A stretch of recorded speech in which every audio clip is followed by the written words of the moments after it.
I specialize in minimally invasive surgery. I treat all my stones with minimally invasive techniques.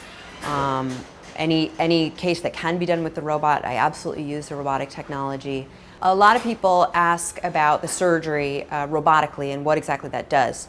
And I kind of give them a timeline of how we've treated kidney cancer over the years. Initially, it was a large open incision, even an incision where ribs had to be removed, which was very painful to remove the whole kidney.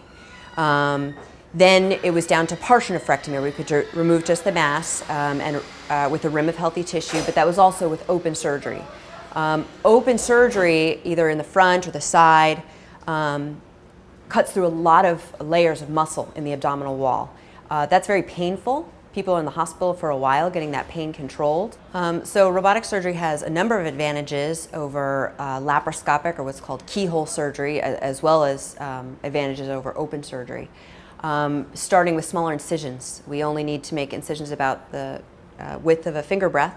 Usually we make 5, sometimes 6 small incisions in the abdomen. The risk of needing blood transfusion and risk of blood loss is also lower. Because the belly is blown up with carbon dioxide, any little blood vessel that wants to bleed is sort of squished just a little by that carbon dioxide pressure.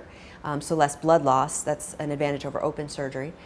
But now we attach the instruments to a robot, and the surgeon sits in the corner in a console. The robot gets you a whole number of advantages surgically. You have 3D vision instead of 2D vision. The robot gives you magnification of the view, and you can even change the level of magnification. It gives you wrists, where laparoscopic surgery, your instruments can go in and out of the body, you can open and close them, and you can turn the entire instrument. Robotic technology gives you wrists, so you can do this. So this doesn't seem like that big of a deal, but when you're doing a reconstruction, it makes a world of difference to be able to do that. Not only do you have wrists, you have what we call supraphysiologic or super wrists.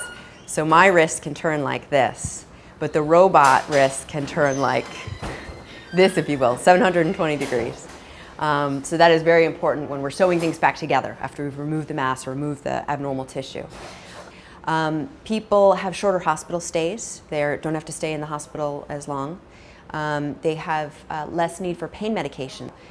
Quicker return to their normal activities. Their restrictions on strenuous activities and lifting heavy weights are shorter because their incisions are smaller and the risk of hernia is lower. So they can get back to work. They can get back to, playing with their kids, whatever they enjoy on a faster basis. Early on in my residency days, it was mostly hearing people talk about it, but I did do a case or two where we made a huge incision. Removing ribs is very painful. These incisions are very, very painful. And to be able to do the same thing and get somebody's kidney cancer or prostate cancer or bladder cancer taken out with little incisions instead of a huge incision and hernias and pain and all these things, it's fantastic. I mean, you can't ask for anything better.